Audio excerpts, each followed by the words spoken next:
Bismillahirrahmanirrahim. Assalamualaikum warahmatullahi wabarakatuh. Innal hamdalillah nahmaduhu wa nasta'inuhu wa nastaghfiruh wa na'udzu billahi min sururi anfusina wa min sayyiati a'malina. May yahdihillahu fala mudhillalah wa may yudlilhu fala hadiyalah. Asyhadu an la ilaha illallah wa asyhadu anna Muhammadan abduhu wa rasuluh. Sahabat-sahabat yang dimuliakan Allah Subhanahu wa taala dimanapun antum berada yang menyaksikan video ini, kita memohon kepada Allah Subhanahu wa taala agar di sisa akhir Ramadan ini kita bisa maksimal dalam meningkatkan ibadah di bulan yang penuh dengan keberkahan ini, sehingga mudah-mudahan nanti insyaallah kita bisa tergolong menjadi orang-orang yang takwa, ya, mendapatkan derajat takwa. Dan inilah yang kita cita-citakan, sebagaimana tujuan daripada saum ini adalah untuk menjadi orang-orang yang bertakwa. Allah Subhanahu wa taala berfirman, "Ya ayyuhalladzina amanu kutiba 'alaikumussyiyam kama kutiba 'alal ladzina min qablikum la'allakum tattaqun." Ya, kemudian sahabat-sahabatku yang dimuliakan Allah Subhanahu wa taala, kali ini insyaallah kita akan membahas seputar satu tema, yaitu ruqyah syariah. Namun ini lebih spesifik dalam hal pembentengan keluarga, anak-anak kita daripada gangguan-gangguan setan. Ya, kenapa ini kita angkat? Karena banyak terjadi di tengah kaum muslimin, ya, yang berkaitan dengan kasus-kasus seperti ini. Seorang anak yang diganggu oleh setan, oleh jin, ya. Sayangnya tidak semua orang tua bisa mengetahui tata cara dalam hal pengobatannya, ya, ataupun hal-hal tindakan-tindakan preventif yang harus dilakukan, menyiapkan generasi umat, generasi anak-anak kita agar terhindar daripada gangguan-gangguan setan itu sendiri. Sesungguhnya Nabi Shallallahu Alaihi Wasallam telah mengajarkan kepada kita tentang tata cara bagaimana agar anak-anak kita, keluarga kita berada dalam kondisi baik, berada dalam kondisi perlindungan dari Allah Subhanahu Wa Taala dari segala macam bentuk gangguan-gangguan. Sesungguhnya itu sudah diajarkan oleh Nabi Shallallahu Alaihi Wasallam. Tetapi terkadang kita banyak tidak melakukan hal itu, ya. Nah, disinilah insyaallah kita akan menyampaikan hal itu, ya, beberapa hal yang pernah dicontohkan oleh Nabi Shallallahu Alaihi Wasallam, karena fenomena yang terjadi, terkadang orang kalau tidak tahu, kalau tidak sabar dan tidak mengilmuinya, maka dia mengambil jalan pintas, ya, mengambil jalan pintas dengan melakukan hal-hal yang menjerumus kepada kesyirikan, ya.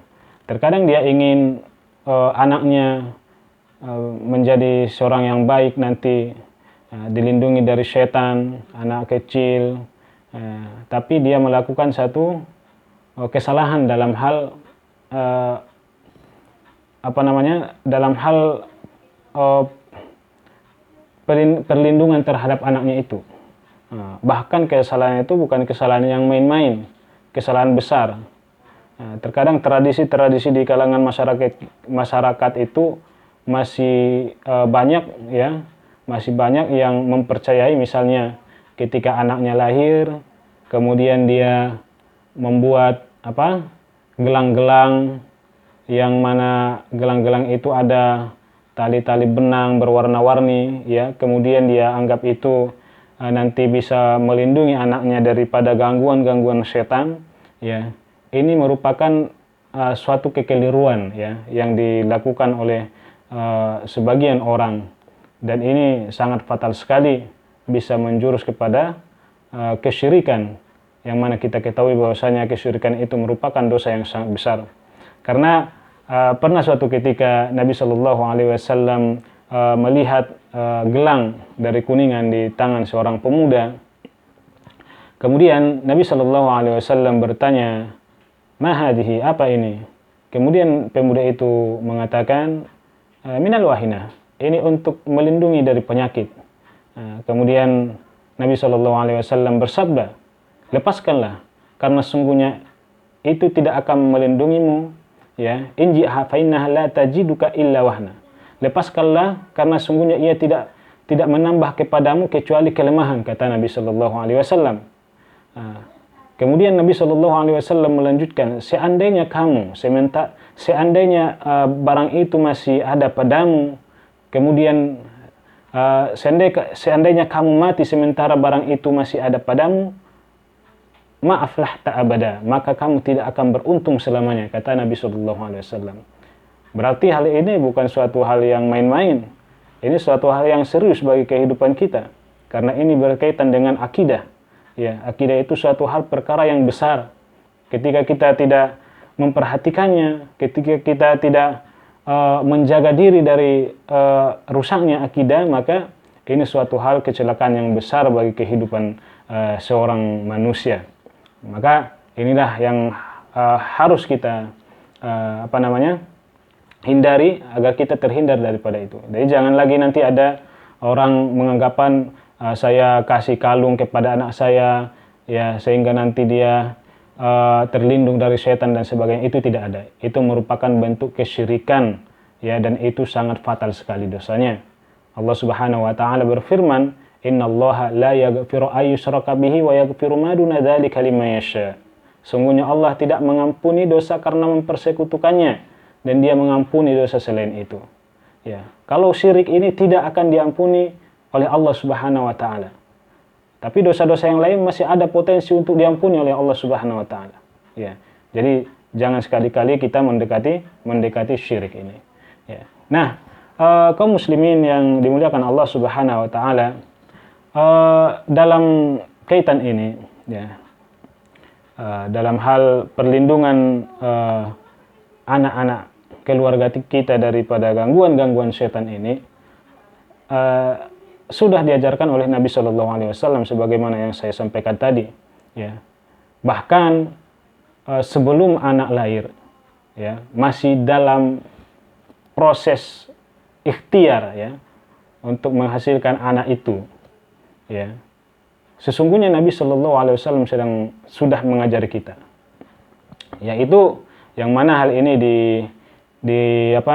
dari sahabat yang mulia Abdullah bin Abbas radhiyallahu an, bahwa Nabi SAW bersabda, kalau salah satu dari kalian mendatangi istrinya dan berdoa, Bismillahi Allahumma jannibna syaitan wa jannibis syaitan, ya, wa jannibis syaitan ma rajaqatana, ya, dengan nama Allah, ya Allah, lindungilah kami dari syaitan dan jauhkanlah syaitan, ya, dari apa yang Engkau anugerahkan kepada kami. Kemudian Nabi SAW melanjutkan, dan kalau keduanya dikaruniai anak, ya, suami istri ini maksudnya, kalau dikaruniai anak, setan tidak akan membahayakan anak itu untuk selamanya. Ya, setan tidak akan membahayakan anaknya itu untuk selamanya. Nah, ini merupakan start pertama. Ya, poin pertama yang harus kita maklumi, harus kita pahami, ya, agar terhindar anak-anak kita dari setan, maka sebelum, ya, anak itu lahir, bahkan masih tahap ikhtiar, ya, untuk menghasilkan anak itu, maka kita harus membacakan doa ini, ya, harus dibacakan doa ini. Kemudian tentunya setelah setelah anak itu lahir ke dunia ini, ya, kita juga harus mendoakan anak itu supaya anak itu terhindar daripada segala bentuk kejahatan-kejahatan syaitan, ya, gangguan-gangguan, dan juga kejahatan-kejahatan ain. Ya. Hal ini sebagaimana yang dicontohkan oleh Nabi SAW, ya, terhadap cucu beliau Hasan dan Husain, ya, radhiyallahu anhuma, kala Nabi SAW mendoakannya. Apa doanya yang dibacakan oleh Nabi? u'idukuma bi kalimatillahi tammah min kulli syaitani wa hammah wa min kulli ain. Ya. Aku meminta perlindungan untuk kamu berdua dengan kalimat-kalimat Allah yang sempurna. Ya, dari semua setan, kebimbangan, dan setiap pandangan yang menghinakan. Atau setiap pandangan ain. Ya. Jadi ini doanya. Ya, ketika anak kita lahir, misalnya kalau seorang laki-laki, maka kita bacakan ini kepada anak kita. Kita pegang dia, ubun-ubunnya, kemudian kita bacakan. Kalau laki-laki, u'iduka bi kalimatillahi tammah min kulli syaitani wa hammah min kulli ain. Nah, kalau dia perempuan, u'iduki bi kalimatillahi tammah min kulli syaitani wa hammah wa min kulli ain. Ya. Jadi ini kita amalkan ini. Kita lakukan ini. Sehingga insya Allah anak-anak kita terbebas daripada gangguan-gangguan syaitan atau gangguan-gangguan ain. Ya. Apalagi dalam kasus-kasus anak-anak yang posisi dia masa lucu-lucunya ya. Ini sangat rentan sekali dia terkena daripada gangguan ain. Ya. Nah, misalnya dia memiliki kulit yang putih atau tubuh yang montok dan sebagainya, orang lain memujinya ya tanpa menyebut nama Allah, itu bisa terkena ain. Maka kita harus hati-hati. Bagaimana caranya supaya dia terlindungi daripada pengaruh ain tadi? Maka kita harus membacakan doa ini kepadanya. Ya. Harus membacakan doa ini kepadanya. Nah, ini merupakan bentuk-bentuk preventif terhadap doa-doa kepada Allah Subhanahu wa taala sehingga anak kita nanti terhindar daripada gangguan-gangguan setan dan jin. Ya. Tentunya ketika seorang itu sudah misalnya ditakdirkan diuji dengan seorang anak yang diganggu oleh jin atau pengaruh setan, ya maka kita harus menerapi anak itu sesuai dengan kaedah-kaedah yang syar'i yang dicontohkan oleh Nabi Shallallahu Alaihi Wasallam. Ya. Kita harus merutinkan membacakan doa-doa kepadanya, kemudian meruqyahnya. Ya. Misalnya membacakan Allahumma rabban nas adhibil bas isfi wa antas syafi la shifaan illa shifauka shifaan la yughadiru saqaman. Nah, bisa juga kita pegang ubun-ubunnya, ya, kepalanya kita pegang, kemudian kita baca bismillah arqiq min kulli sayyidik min syarri kulli nafsin aw ainin hasid Allahu yasfik. Kemudian kita bacakan qul a'udzu birabbil falaq. Ya, An-Nas. Kita ulang-ulang. Nah, sehingga insya Allah anak itu nanti bisa sembuh kembali dengan izin Allah Subhanahu wa taala. Nah, hal-hal ini harus kita lakukan, harus kita ketahui. Atau kalau kita misalnya seorang tua masih belum terlalu percaya diri untuk meruqyah anaknya, boleh dibawa ke tukang ruqyah yang sudah berpengalaman misalnya, supaya anak itu diruqyah. Tapi insya Allah kalau kita sudah hafal daripada ayat-ayat Al-Quranul Karim, kita hanya butuh keyakinan ya. Kita yakin betul dengan doa yang kita bacakan, insya Allah Allah Subhanahu wa taala akan mengabulkan doa kita. Jadi orang tua ayahnya itu bisa meruqyah anaknya itu sebenarnya tanpa harus dibawa ke tukang yang biasa meruqyah. Ya, seperti itu. Jadi hal-hal ini harus kita perhatikan betul ya. Yang pertama tadi kita ingat sebelum anak itu lahir ke dunia, bahkan dalam proses ikhtiar dalam ikhtiar untuk mendapatkan anak, maka kita baca doa tadi. Ya. Bismillahi Allahumma jannibna syaitan wa jannibis syaitan ma razaqtana. Kemudian setelah anak itu lahir, maka kita baca doa yang diajarkan oleh Nabi Shallallahu Alaihi Wasallam tadi, yaitu doa sebagaimana yang dicontohkan beliau kepada cucu beliau Hasan dan Husain, wa'idukuma bi kalimatillahi tammah min kulli syaitani wa hammah wa min kulli ain. Nah, insyaallah mudah-mudahan video yang singkat ini bermanfaat untuk kita semua ya.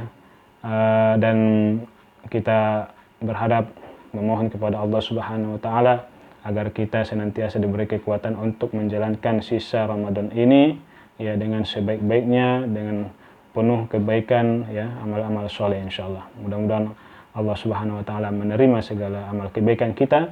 Barakallahu fikum. Assalamualaikum warahmatullahi wabarakatuh.